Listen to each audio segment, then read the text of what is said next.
नमस्कार साथियों, आपका स्वागत है आपके अपने यूट्यूब चैनल संस्कार चैनल पर। और आज हम सब बात करने वाले हैं बीएड वालों के लिए जिसका पेपर फर्स्ट है। ज्ञान और पाठ्यक्रम में हम बात करेंगे आदर्शवाद के अनुसार शिक्षा का उद्देश्य।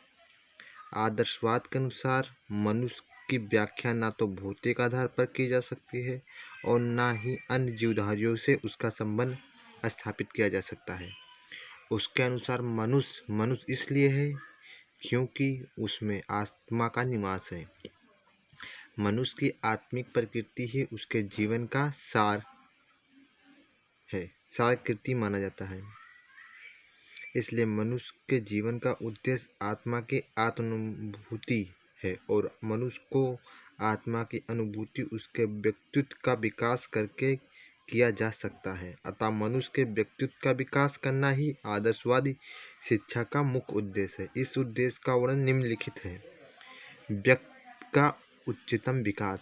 आदर्शवादियों के अनुसार व्यक्ति के विभिन्न पक्षों का विकास करना शिक्षा का प्रमुख उद्देश्य माना गया है। व्यक्ति के संपूर्ण एवं उच्चतम विकास के आदर्शवाद ने शाश्वत मूल्यों सत्यम शिवम सुंदरम के विकास को निहित माना है तथा उनका कहना है कि जीवन का सर्वोच्च लक्ष्य व्यक्तित्व का उच्चतम विकास अथवा सहानुभूति है। मानव जीवन का लक्ष्य यही है कि वह वास्तविक स्वरूप को पहचाने और उसकी आत्मानुभूति कर सके। आदर्शवादियों ने आत्मानुभूति के 4 सोपान बताए हैं जिसके माध्यम से व्यक्ति अपने व्यक्तित्व का उच्चतम विकास करके आत्मानुभूति की प्राप्ति कर सकता है। ये सोपान निम्नलिखित हैं। शारीरिक स्व या आत्मानुभूति संबंधों की अभिव्यक्ति की प्रथम सीढ़ी है। इसके माध्यम से मनुष्य का शारीरिक एवं जैविक विकास होता है। सामाजिक स्व, इसमें सामाजिक संबंधों की अभिव्यक्ति होती है। सामाजिक हितों के लिए व्यक्तिक त्याग, सामाजिक नियमों की स्वीकृति और पालन आदि सामाजिक स्व के अंतर्गत हैं। बौद्धिक स्व, इसके अंतर्गत विवेक और बुद्धि के सद असद तथा श्रेय और निष्पक्ष में विवेक किया जाता है। इसमें सामाजिक स्वीकृति तथा अस्वीकृति के कारण व्यक्ति का व्यवहार नियंत्रित नहीं होता बल्कि बुद्धि और विवेक के द्वारा उसे स्व की अनुभूति होती है। आध्यात्मिक स्व, इसमें संपूर्ण व्यक्ति का रूपांतरण हो जाता है। इसमें गुण का सहज बन जाते हैं। वह ना तो शारीरिक सुख के कारण होते हैं, ना सामाजिक स्वीकृति के कारण होते हैं और ना ही बौद्धिक तृप्ति के कारण के लिए होते हैं। इसमें व्यक्ति का विश्वास के साथ तादात्म्य स्थापित हो जाता है, उसके व्यक्तित्व का उच्चतम विकास हो जाता है।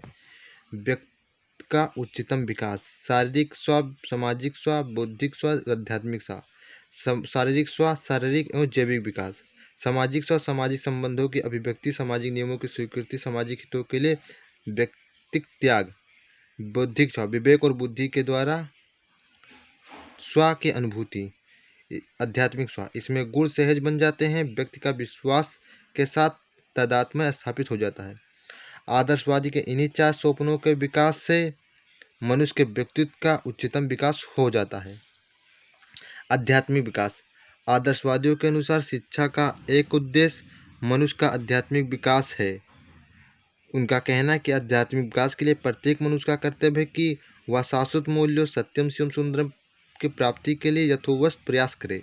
डॉक्टर राम शकल पांडे के अनुसार सत्यम, सत्य में परिवर्तन नहीं, अपूर्व भौतिक जगत में नहीं है।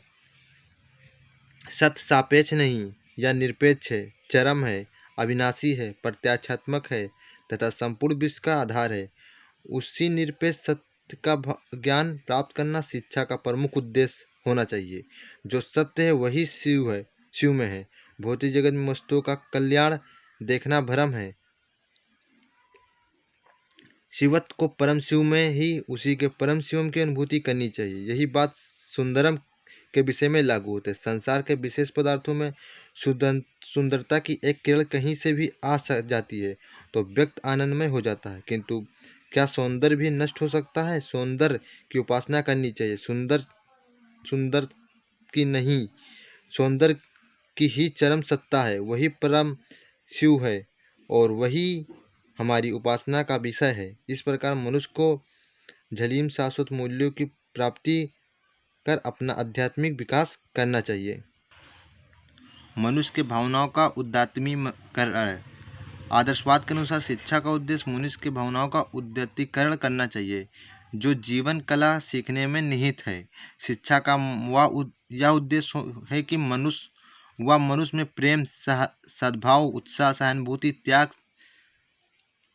सच्चरित्र, धैर्य, दर्शनशीलता आदि के गुणों का विकास कर सके, क्योंकि इसी के विकास में उसका उदात्तीकरण है। इन्हीं गुणों का उद्दीकरण से मानव पूर्ण होगा और उसे महान बनने का आधार प्राप्त होगा।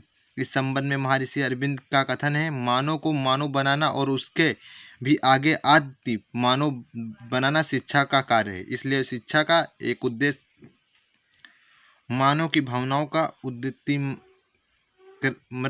करना है, जिससे वह पूर्ण मानव बनकर महामानव बनने की ओर अग्रसर हो सके। सामाजिक एवं सांस्कृतिक विकास। आदर्शवादी शिक्षा का उद्देश्य सामाजिक और सांस्कृतिक विकास है। सामाजिक विकास के माध्यम से मनुष्य समाज द्वारा बनाए गए नियमों का पालन करता है। वह सामाजिक हितों के लिए अपने व्यक्तिगत हितों को त्याग कर देता है। इसलिए शिक्षा का उद्देश्य इस प्रकार होना चाहिए कि वह मनुष्य में सामाजिक संबंधों की अभिव्यक्ति का विकास हो सके। आदर्शवादियों के अनुसार शिक्षा का उद्देश्य संस्कृति का संरक्षण एवं हस्तांतरण करना है। विलियम हर्बर्ट के अनुसार जाति द्वारा संचित की गई संस्कृति को जाति युवा लोगों तक पहुंचाने का उत्तरदायित्व शिक्षा का है। इस प्रकार युवा पीढ़ी को उन अनुभवों से लाभ मिल जाता है जो जाति में संस्कृति के रूप में संचित किए हैं। प्रत्येक जाति अपनी जात संस्कृति निधि को अपने भावी संतान के लिए इसी कारण संरक्षित रखती है कि उसके संतति उच्चतम आदर्श को प्राप्त कर अपनी संस्कृति संपत्ति के बारे में जानकर अपना आध्यात्मिक विकास कर सके। इस संबंध में राष्ट्र महोदय का कथन उल्लेखनीय है, शिक्षा मानव जात को इस योग बनाना चाहिए कि वह अपनी संस्कृति की सहायता से आध्यात्मिक जगत में अधिक से अधिक पूर्णता से प्रवेश कर सके और आध्यात्मिक जगत की सीमाओं का विस्तार भी कर सके। इसलिए आदर्शवादी शिक्षा द्वारा मनुष्य की संस्कृति का संरक्षण और विकास कर बल देता है और उसे शिक्षा का एक उद्देश्य निश्चित करते हैं, बुद्धि और विवेक शक्ति का विकास। आदर्शवाद के अनुसार शिक्षा का उद्देश्य मनुष्य के बुद्धि और विकास और सभी आदर्श और तथा आध्यात्मिक चेतनाओं का आधार होता है। उसके बिना बुद्धि का मनुष्य के बौद्धिक पर देते हैं। वे कहते हैं कि शिक्षा का प्रमुख लक्ष्य बालक का विकास होता है। ज्ञान नहीं हो सकता और बिना ज्ञान के विवेक नहीं हो सकता। कांट का सबसे अधिक बल मनुष्य के बौद्धिक पर देते हुए कहते हैं कि शिक्षा का प्रमुख लक्ष्य बालक का विकास होना चाहिए, तभी यह अपनी बौद्धिक क्षमता का विवेकशीलता के द्वारा इन नियमों व सिद्धांतों का ज्ञान प्राप्त कर सकता है। पवित्र जीवन की प्राप्ति। आदर्शवादियों के अनुसार शिक्षा का एक प्रमुख उद्देश्य पवित्र जीवन की प्राप्ति है। आदर्शवादी नैतिक पवित्र जीवन की प्राप्ति है। आदर्शवादी नैतिक और पवित्र जीवन के लिए शाश्वत मूल्यों और शिवम सत्यम शिवम सुंदरम पर बल देना है। उनका कहना है कि यदि हम इन मूल्यों को आधार बनाकर शिक्षा देंगे तो बालक ऐसे गुणों को अपने ही विकसित हो जाएंगे। इस संबंध में क्रोवेल का कहना है उल्लेखनीय है। उसके अनुसार शिक्षा का उद्देश्य भक्तिपूर्ण, पवित्र एवं तथा कलंक रहित अर्थात पवित्र जीवन की प्राप्ति के लिए शिक्षा को मनुष्य का पथ प्रदर्शन इस प्रकार करना चाहिए कि वह अपने आप का सामना करने में एवं ईश्वर से एकता स्थापित करने का स्पष्ट ज्ञान हो जाए। वातावरण के साथ अनुकूलन करना आदर्शवादी शिक्षा का परम उद्देश्य है। हान के अनुसार शिक्षा का उद्देश्य मानव को अपने प्राकृतिक वातावरण, अपने साथियों एवं विश्व के अंतिम प्रकृति के साथ अनुकूलन करने की क्षमता का प्रदान करना है। यह अनुकूलन केवल प्राकृतिक एवं भौतिक वातावरण के साथ नहीं बल्कि सांस्कृतिक एवं आध्यात्मिक वातावरण के साथ होता है। अगर आप सभी को हमारा चैनल अच्छा लगे तो प्लीज़ लाइक, सब्सक्राइब और शेयर कीजिए। हम आपके लिए डेली क्लास लाते रहेंगे और आप हमारे टेलीग्राम से भी जुड़ सकते हैं, जिसका लिंक हम डिस्क्रिप्शन बॉक्स में दे देंगे। Thanks for watching.